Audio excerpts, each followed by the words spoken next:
The light bulb moment came when I realized that most of the time, when us parents are teaching manners, character development, are usually in the moment of correcting bad behavior. Not that that's our goal, but that's just what happens, right? You don't think about it until your child does something, says something that's not the most polite, and we're like, "Oh, honey, you can't say that." And then we go into the correction. Well, what I've learned is that I don't care if you're 3 years old or 30 years old, none of us like being corrected.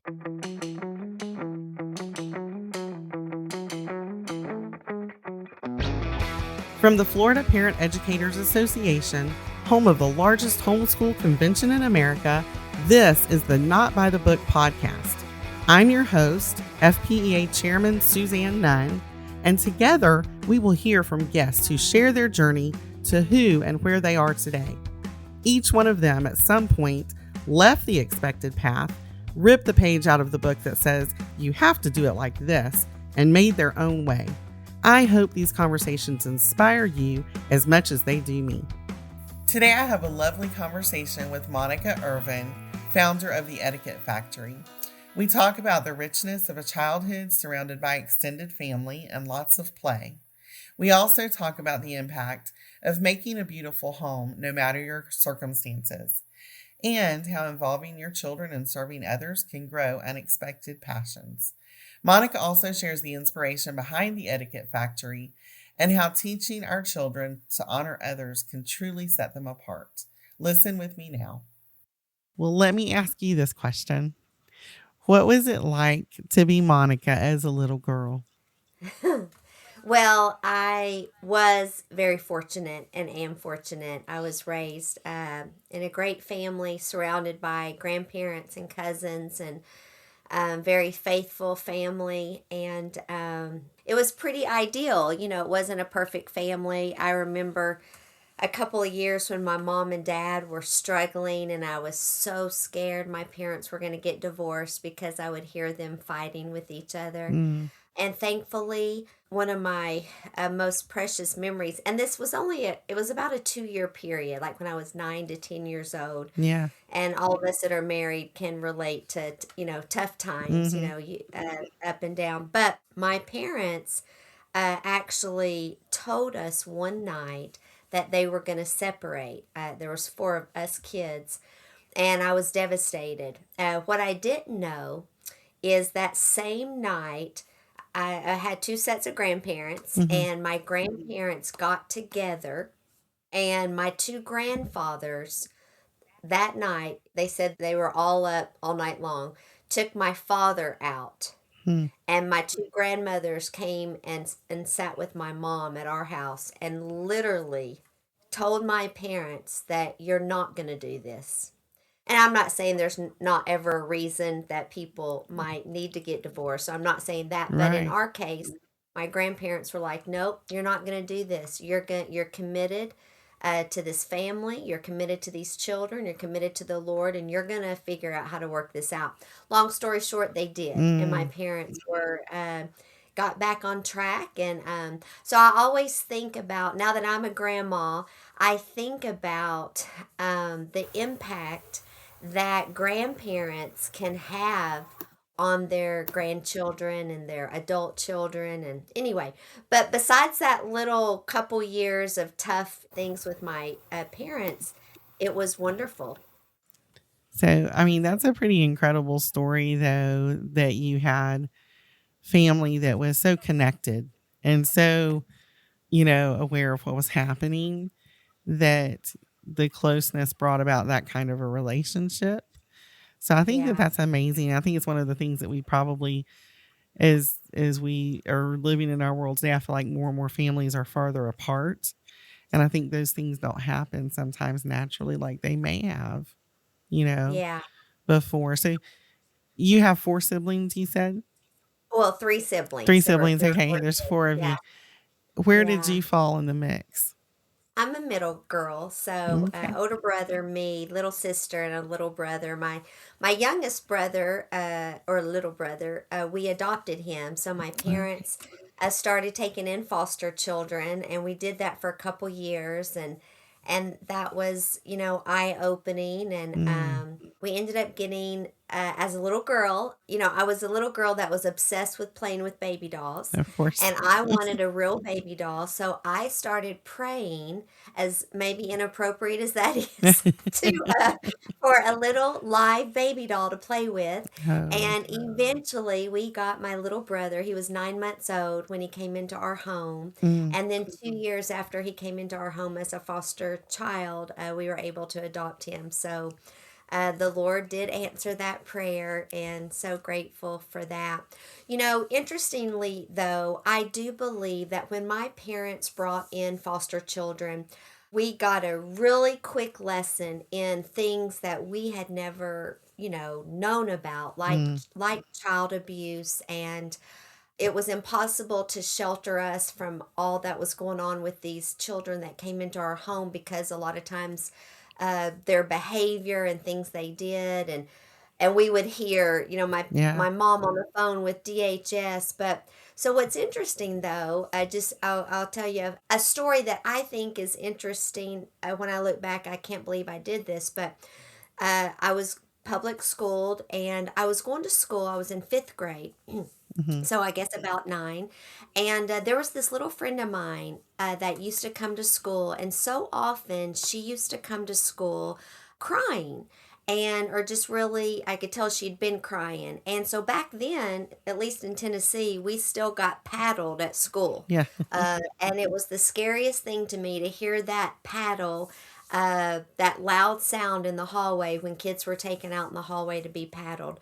Anyway, my little friend, her dad I'm sorry, I was in fourth grade. Her dad was a fifth grade school teacher right there at my school. Hmm. Well, my little friend ended up telling me that her dad would paddle her often before school, for one thing or another, would take her into the bathroom, bend her over the commode, and paddle her. Well, this just horrified me. I just Hmm. couldn't imagine.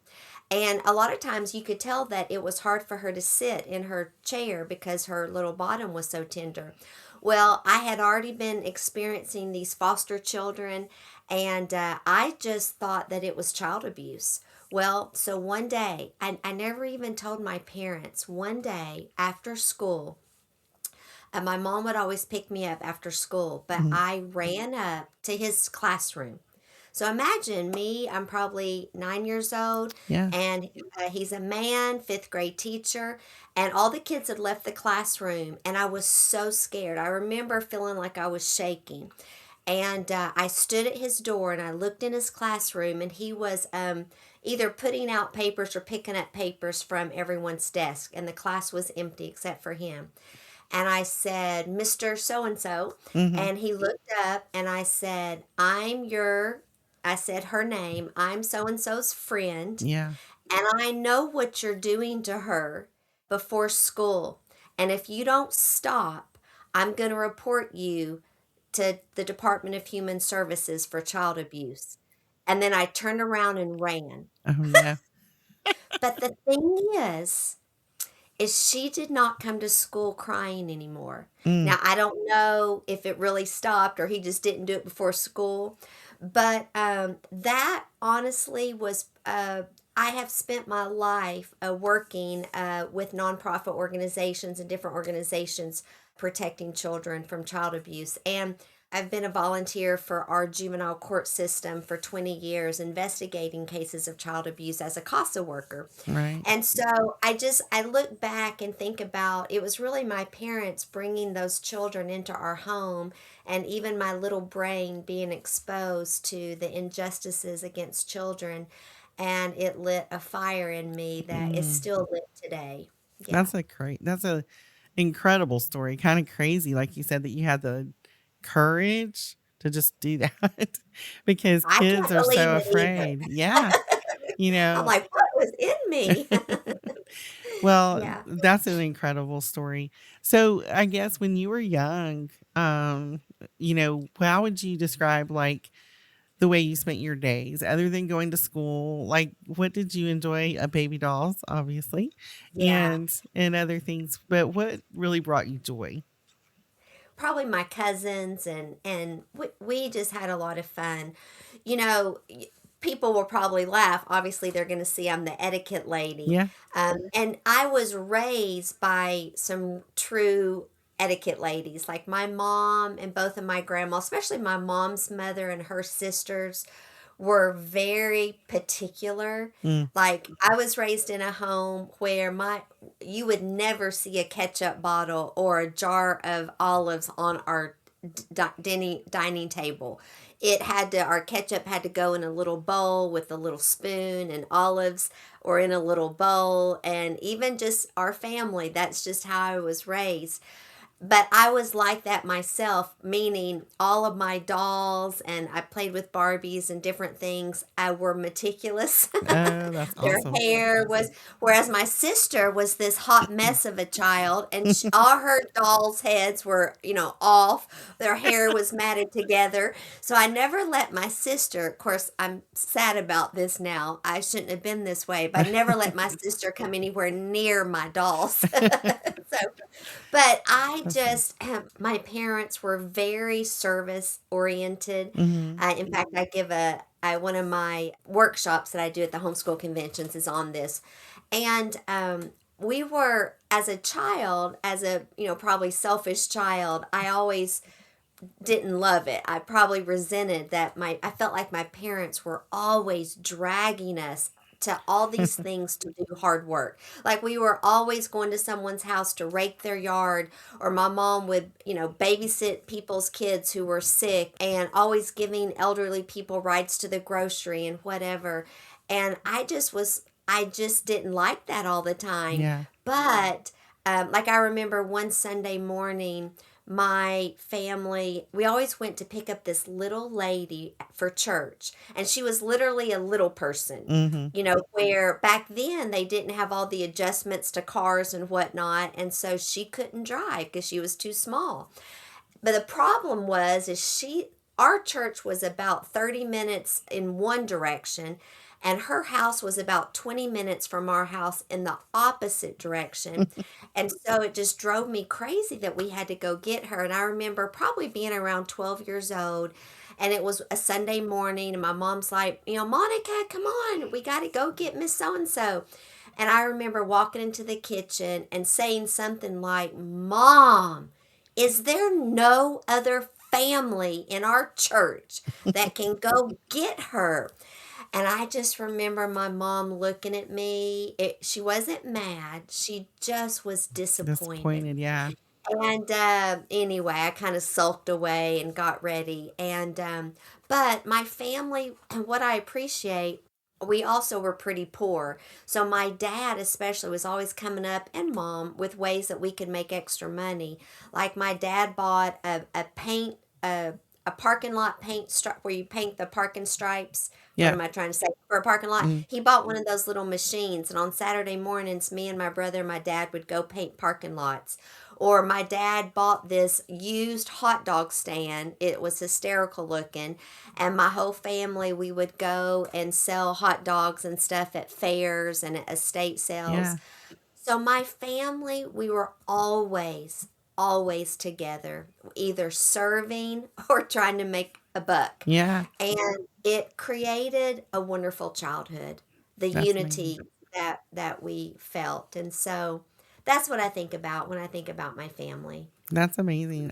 It's funny that you say that you were pretty poor, and at the same time you were experiencing the things that made etiquette, what it Yeah. is, and home where people did those special little things to set the table.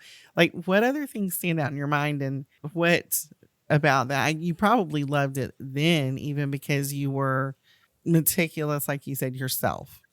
But did it stand out to you in any way at that point? Was it just when you went to your grandparents' house that it was like that? Or in your home, did your mom do the same things? My mom did the same thing. So my mom, and once again, her mother and sisters, they're all the same. Mhm. Everything was special. And so I think my mom was just raised that being a good mother and being a good wife Mhm. meant that your house was clean, that everyone looked nice, regardless of how poor we were. We Yeah. were clean. And the thing is, I remember one time I was probably in high school and my mom, I mean, and we were not poor. We really weren't poor. I Yeah. thought we were. But, now I realize we did a lot better than probably Others. most. Yes. Right. But I just knew that we always got hand-me-down clothes from all Hmm. of our cousins. And I remember my mom one time saying, I don't have a single piece of furniture that your dad and I bought in my house. Yeah. Everything in our house has been given to us. But our house was beautiful because my mom made it beautiful. Hmm. And I was proud. Like I remember my friends would come over and go, "Your house is so nice." But it was just because my mom, once again, we might have been poor, but we had a little glass thing of ketchup on the table. Yeah. And I just think she made it special and it felt special. But funny things too, my dad told me that right after him and my mom got married, he came home from work one day and my mom was ironing my dad's underwear. And my dad was like, "Janice, honey, what are you doing? I don't need my underwear ironed." And she thought she wanted it to be folded perfectly and perfectly in his drawer. And that's just what she thought being a good wife was. So, I have beautiful memories because we felt loved and family was everything. We just were a very unified family, and I think about that today when I look at families. I often think about the enemy. He really doesn't have to get us to go out and commit grievous sins to accomplish his purposes. He just has to get us to be so busy that we don't do the most important things as a family, as an individual. Like if we're too busy to have family devotion and family dinners, and if we're too busy to actually plan family fun time and date night with our spouse, then he can accomplish his purposes of dividing the family and separating us from the Lord. And that's, I think, a really important tactic that he uses today, because we all know when we go to restaurants and even when we're sitting down watching TV with our family. I mean, back when I watched TV as a child with my family, we shared a big bowl of popcorn, we were talking, and now everyone watches TV looking at their phone. So we're still just so divided. Um, anyway, I'm grateful that I was born in the time I was born before cell phones and all these distractions. Mm. So I was picking up that what you were talking about was not having cell phones and your family spent a lot of time together, and Yeah. that was great. So the segue I kind of want to make though is to talk a little bit more. So I guess what would you say had the most attention from you when you went into like your high school years? What things then were you very involved in? And, what were you excited about at that point in life? So I danced when I got to middle school. My parents finally had enough money to let me take a dance lesson. And so that kind of became my life. Mm, I ended up dancing a couple days a week. And what happened was when I turned 16, the dance studio let me work there. okay. And that way that paid for my lessons and everything. And so every day after school, I would go to the dance studio and I worked in the office, would answer the phones and take billing and all that stuff. And so I just lived at the studio. When I wasn't in school, I was at the studio mostly, just dancing, and became really good friends with the owner of the studio who was a Mm, dance instructor. And so yeah, I really always was very independent and had high goals. Ever since I was probably in middle school, I wanted to work for the FBI when I grew Okay. up. I don't know why. That is But so amazing. then when I went to college, back then, of course, they kind of are today, but the Mm, Russians were the bad guys. And so I majored in political science, minored in Russian, and mm. was going to pursue that career until I met my husband. And then, Okay. Okay. like a lot, I got married and decided to be a stay-at-home mom and homeschooled my our child. And I married a man who was divorced and had two kids, Okay. and they're a wonderful part of my life. I had fertility issues, and so was only able to have one child Mm, of my own, but very grateful that I was able to do that. Plus, yeah. have these my stepchildren who I love. Mm. And anyway, and now we've got three grandkids and counting, and Oh, yeah. so love being a grandma. And so I've got three boys. My sons are all boys, and so I Mm. finally got two granddaughters to play tea parties with And baby because dolls. yes, and baby dolls. In fact, I kept all of my baby dolls and Barbies and baby Mm. clothes. So I have a playroom in my house, and so yes, my granddaughters play with all of my dolls That's from my fantastic. childhood. Absolutely love that. And we'll be right back. What if this summer did more than just fill your teens' time? What if it played a foundational role in who they're becoming? At Excel Summer Leadership Camp, students step into a transformational adventure experience designed to help them discover their calling, discern what truly matters, and learn how to live it out with wisdom and courage. Through outdoor adventure like camping, whitewater rafting, and rock climbing, intentional community, and Christ centered mentorship, Excel Summer Leadership Camp equips young adults to grow in their leadership, their character, and their faith. Right now, you can get $100 off your next camp session with code FPEA 2026. Learn more and apply today at theexcelcamp.org. And now, back to the show. So, can talk to me a little bit about like what prompted you to be a stay-at-home mom and then homeschooling, how you were introduced to that as well. I think I really always was super interested in protecting, alleviating crime. I think Mhm. that also stemmed from the foster care children and whatnot. When I was in college, I volunteered at a rape crisis center as Mm, well as something called Child Help USA, where children who had been sexually abused would come in to that center, and I was just their babysitter while their parents were being interviewed. I kind of ran the playroom. So I guess I just was always concerned with those types of issues. mhm. But then when I finally got pregnant, of course, I probably always knew I wanted to be a stay at home mom. When you're young, you don't or I didn't quite understand how this would all fit together. Like, could I work for the FBI and Yeah. be a mom? And I could have, Mhm. but when I became a mom, just nothing else mattered. And I actually didn't start out homeschooling. I sent my child to the public school, but even when I sent him to kindergarten, this homeschool thought would enter my brain. But honestly, I just pushed it away because I just didn't think I was qualified. That was always my Yeah. issue. Like, I'll ruin my child's life.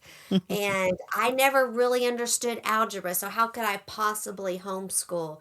And so, but, I've learned one thing in my life, and that is that when you can't stop thinking about something, especially when it's something that you don't want to do, there is a 100% chance that is God trying to get you to listen. And so when I finally acknowledged that this was coming from the Lord, then I pulled my son out and started homeschooling him. And of course, what a blessing, what a joy. I wasn't able to homeschool my stepchildren, Right. but I was able to homeschool my son. and it was a lovely experience. And he's finishing up a PhD in nuclear engineering right now, That's amazing. and we had a wonderful time. And Hmm. so, but I did experience, public schools with my stepchildren, and I just one granddaughter is in public school, and I went to her. She did a play at the school, and I was Yeah. sitting in this auditorium watching this lovely play, Hmm. and I thought, and I've been to some high school football games with kids from church that play in the band and want me to come see them and stuff. Yeah. And I sit there and go, it's really lovely. Like there's some really wonderful parts of all of this, Hmm. and it's such a shame that the public school system has been so hijacked, Yeah. because there are benefits to a community. Like I remember growing up, and I lived in a small town, and so Friday Yeah. night football games at the high school, it's like the whole town, Yeah. wanted Same to for come. me. Yeah, and Yeah. those are lovely memories, Yeah. and school events, plays and field days and all that kind of stuff. And it's a shame that we're in the state we are now. I used to think that homeschooling wasn't for everyone. And of course, I guess some people would be upset to hear me say this, Yeah. but I'd be like, it's not for every child, or maybe it's not right for every child. But today, I can't help but have the personal opinion that if you are a Christian, you better bring your kids home. Yeah. And that's just how I personally feel. Yeah. And I think that there's a lot of people that feel that way. And it's interesting because those of us in the homeschooling community and deep in, like we would be, you and I, we see now families who even though they aren't Christians are seeing the problems Hmm. and pulling Yeah. their kids out. And so it's really hard. And I have a hard time with the same. I've always kind of felt since because I taught in public and private school. And when I came home and homeschooled my kids, at that point, I already was developing this belief, deep down that this is really the best option for Yeah. families who want relationship with their kids to really know their kids. And, Yeah. that's one very important element and aspect of it. But, it helps to protect your relationship through so many other areas of life, Yeah. with your kids. True. I remember the last year my son was at school, and I volunteered in the classroom, a lot, Hmm. and became super good friends with his teacher. And I just never saw her, very rarely, and I loved her, but she Yeah. just very rarely was in front of the class teaching.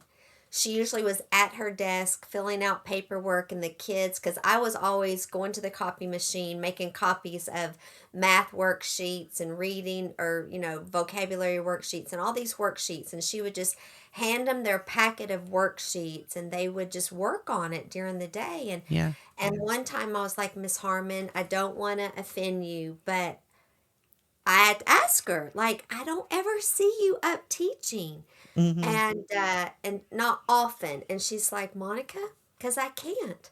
She said, I am so overwhelmed with all of this paperwork. She goes, I have to do evaluations every single week on this and this. And so like she would call up a student. She had to do these 2-minute evaluations, and so she would call up each student for 2 minutes and test them on something, and they'd go back to their desk. Well, she had 32 kids in her classroom, Yeah. and so it just was, that wasn't the only thing. There was just so many So many things. And things. she literally, I told her I was thinking about homeschooling, and she said, if I were a mom, Hmm. I would homeschool. And that's really, her saying that to me was kind of the last confidence thing I needed to finally feel like it was I could do it and I needed Yeah. to do it because I was like, I can at least do this. I can print worksheets. But anyway, and Absolutely. I'm not saying, listen, I know there's teachers doing amazing jobs. I have lots of teachers in my family, Hmm. and that probably is not the case for every school and everyone. And so, um, but anyway, for me and for what I saw with my own eyes, that was what I was seeing. Yeah. Yeah. Well, so fast forward a little bit then, because now I really want to know how the Etiquette Factory became a thing for you. We've got a little bit of background on Yeah. how you were exposed as a kid and growing up, but what brought all this together for you? Well, so it's actually a fun thing, a God thing, of Mhm. course. Well, one day, my son and I were studying the life of President George Washington, Mhm. and as we were studying his history, and I guess we'd been talking about it for a couple of days, I stumbled upon George Washington's rules of civility and decent behavior. And in fact, I'll pull one out of my little box here because a lot of people have seen it, but I have a little book. That's what it looks like. Well, Yeah. you're not. I forgot. This is only audio. But anyway, people can Google it. George Washington's Rules of Civility. Well, basically, when he was 13 years old, according to his journal, he was encouraged to focus on some chivalry skills. And so he found this French book and he hand copied these 110 chivalry skills out of this French book. And in his journal, he said, and put them to memory. Well, so I was kind of fascinated with that. So I started reading these rules. And immediately my heart just was so penetrated because they are beautiful. Now, Mhm. some of them are funny, like one of our favorite ones, and I'm summarizing, not quoting, is that it's not polite to remove lice from your companion in public. And I was like, that's good to know. Um, but so many of them are very applicable to today. And so I was like, well, gosh, this would be fun. So me and my son started memorizing, trying to memorize and talk about one of these every couple of days. Well, they were kind of hard to memorize because they're written in the Old English, and Yeah. you know what's happened to our vocabulary in the last many decades Mhm. or century. And so we struggled, but I noticed something. First of all, my son loved learning these little rules and talking about what that looks like in our life today, how we could apply it to today. Yeah. And he would go, Mom, let's do another one. What's the next one? So I was fascinated that he wanted to learn it. Mhm. But then the second thing that was a huge light bulb moment for me was after a couple of weeks, I started noticing little changes in my son's behavior. And I was like, what? And even when it's a gentle correction, even when our mom's like, hey, honey, let's not say that. And because we become defensive, we Yeah. try to protect ourselves. And so typically, I'm sure your kids and my kids, when they're being corrected, even gently, they're not going, okay, what is mom or dad trying to get me to understand in this moment? They're Yeah. going, here we go again. I'm being corrected. And so I realized that if you can talk about these things in the school day, when no one's in trouble, when no one just did it wrong and is feeling defensive, when your heart is softer and your child's heart is softer, that is the time for them to absorb new Mm. information, new ideas, and you can talk about the heart issue. Yeah. And that's really what started it. That's phenomenal. And I love how you really talk about that as, teaching versus correcting, because I do feel like so much of the time we're responsive instead of like proactive and teaching manners to our kids. And it was one of the things that as a kid myself, I really don't remember being taught manners. I think a lot of the times it was just modeled for me. and you would see things, but for now I feel like even in restaurants and in our world, I feel like there's so much convenience and fast and hurried that some of the beauty of sitting down to a table and sharing a meal and some of the beauty of just how you converse with people is lost because of Yeah. the hurriedness. How do you help people overcome that in the way Well, that you're teaching? so let me give you the definition that I use for etiquette. So, etiquette is helping those around you to feel valued and Mhm. to feel comfortable. And so every lesson that we teach at the Etiquette Factory is based on that definition. So let me give you an Yeah. example. So, for instance, I teach children and adults that it is polite still today in the 21st century, it is polite for gentlemen to stand for ladies and for children to stand for adults. Now, yeah, sure, sometimes I might get pushback. But what I'm always asking parents is, do you want to raise honorable ladies and gentlemen, children that live with honor? What does it mean to live with honor? Well, Mhm. to live with honor, you have to, of course, do some honorable things. And honorable things always, 100% of the time, require some level of sacrifice. Our society keeps stripping away opportunities for our children to sacrifice. So, as an example, the reason I teach children to stand for adults, I'm like, okay, so this is how we practice it. So, when our family says, hey, family, it's time to eat dinner, hopefully we eat at the dinner table at least a Mhm. couple of times a week. It means that all the family comes to the dinner table and everyone stands behind their chair and no one takes their seat until mom has sat down, or the cook, or the host, whoever we're honoring tonight, Mhm. whoever has sacrificed themselves to prepare this meal. And so let's say that it's mom. So mom sits down, and then after mom takes her seat, all of the ladies at the table sit down and the men remain standing. That means your 5-year-old son is standing for his 14-year-old sister. Mhm. Now, families might go, why would I do that? Well, do you want to raise honorable men that are willing to give of themselves to honor someone else? Mhm. It takes practice. And then we teach our daughters to look those men and those brothers and fathers in the eye and say, thank you so much for standing. I appreciate that. But see, what happens is today, the last time your family or the listeners' families had a family get together, we had Easter last weekend. Mhm. Who were the first people that actually had their plates prepared? In 98% of the families, they're going to say the The kids. children, yeah. And it's like, because we go, okay, let's make sure we get the kids. We're going to get their plates. Okay, honey, what do you want? Oh, okay, you want this and this. Oh, what do you want to drink? Let's get everything you need and put you over here at the little kids' table. Mhm. Okay, do you have everything you need? Yes, mom.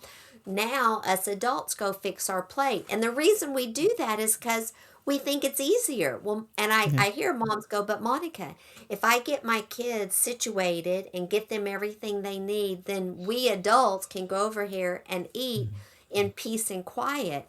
And I want to say, y'all stop it. In my opinion, you're hurting your children Yeah. because you're the same people that walk around this earth complaining about this entitled generation. Where do you think entitlement comes from? Mhm. It's a learned and taught behavior. You're Yeah. going to let your child have their plate prepared before their grandmother, before their aunts that have spent 2 weeks trying to prepare this meal, and then you think it's in the best interest of your children to have them be served first? Mhm. Do you think it's too hard to teach your children to stand quietly and patiently and wait for their elders to be served? Yeah. You see, I think it's called lazy parenting, and we've Mhm. all fallen prey to it. Yeah. And so I teach etiquette. The basis of it is to honor and value those around us. And, you think about it when you said, I feel like I wasn't taught manners, but I watched it. Mhm. What parent on this planet doesn't want their children to be kind and Yeah. polite? So, if all of the parents that walk around this earth want that, why are we living in a less kind society? Mhm. I believe because we have stopped teaching the skills of chivalry Yeah. in a purposeful, planned way. And that's what we do at the Etiquette Factory is we help families do that once again. I love that. I do. And so I know that you have a lot of people because, I see them who are drawn to everything that you teach and present, and I know we're going to be wrapping up here in just a second. So I want to give you this opportunity to share a word of encouragement for those families who might be struggling, who might be thinking, I can't be all in on this, because just what you just talked about with Easter, if a lot of people tried to implement that at their family gathering, half of the family would think you've lost your mind. you know, so people struggle with that. I mean, it's just like everybody who homeschools has somebody in their life who thinks negatively about homeschooling, and there's always the opposition. But how do you encourage those who are struggling to really just try to move forward in this direction and teach these things to their children in a world that does not teach that so much of the time? How do you Yeah. encourage them to stick with that and just the way that it's going to really benefit their kids? First of all, I think it's very easy to get overwhelmed with all the things that we want to teach our children. Mm, And we also need to realize as parents, this is not a race. You're not going to teach your children everything that they need to learn by the time they're 18. It's hmm never going to happen. But we try to teach our children to be Christ like, to love one another. And etiquette is, to me, the gospel in action. And so at the Etiquette Factory, we just help parents focus on one skill maybe twice a week. hmm And yes, there might be pushback, but what's interesting is that I also go into companies and teach business etiquette, professionalism, customer service. And that lesson I just taught about standing, I teach to businesses across the country. mm, And you better believe sometimes I have eyes rolling and sometimes I get pushback. But honestly, probably 95% of the comments come from, and people are like, why haven't we been doing this? mm, What's wrong with us? How have we let these things go? I can see that if we instilled in our children and if I myself lived by these principles, I would have more peace in my life, a better relationship with my spouse, more peace between my children. And that's what this is. And so at the Etiquette Factory, we help families just take it one step at a time. One time, one of my sons, yes, was fussed at by a lady because he opened the door for her. mm, And she, complained and told him how she didn't need that. And I taught my boys to respond with, ma'am, I meant no disrespect. mm, And then to move on with their day. Because what I told my sons is 95% of the women are going to love you for it, and men are going to appreciate it. And you're going to have to just let it go, those that don't. right. But today, if you meet a young person with impeccable manners, it's like they're a creature from another planet. So Mm, if you want to give your children opportunities, endless opportunities, both personally and professionally, you teach them these skills. I believe most of us wake up with every desire to want to be kind. yeah. But there are skills involved with being kind. And the more skills you know of kindness, it's easier to be kind. Yeah, it is. And I think that that's so true. And it's just it's small steps every day, I think, that get us to teaching those first things first with our kids, and modeling those things and those behaviors ourselves is so important, because we can't guarantee that anybody else is gonna to give them that, or going to model that That's right. for them. That's right.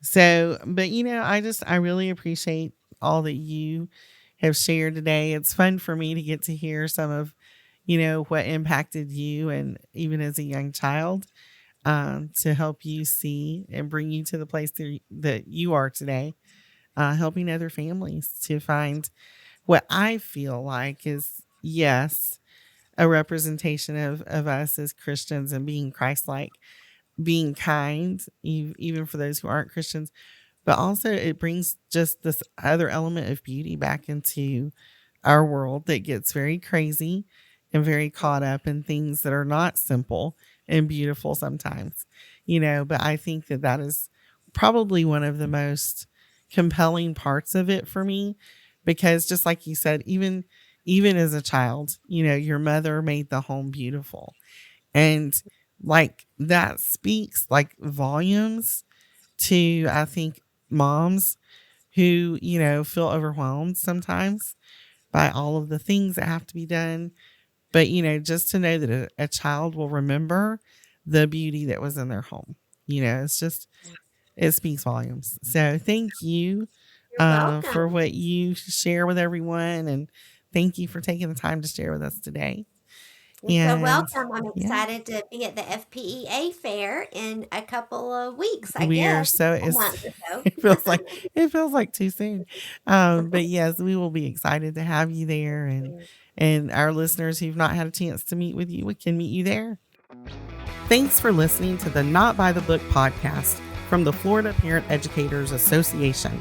To learn more about homeschooling in Florida, or to find resources to help you on this amazing journey, visit our website at fpea.com. If you have any suggestions for future guests, contact me, Suzanne, at notbythebook@fpea.com. Thanks again for listening, and be inspired to live your life not by the book.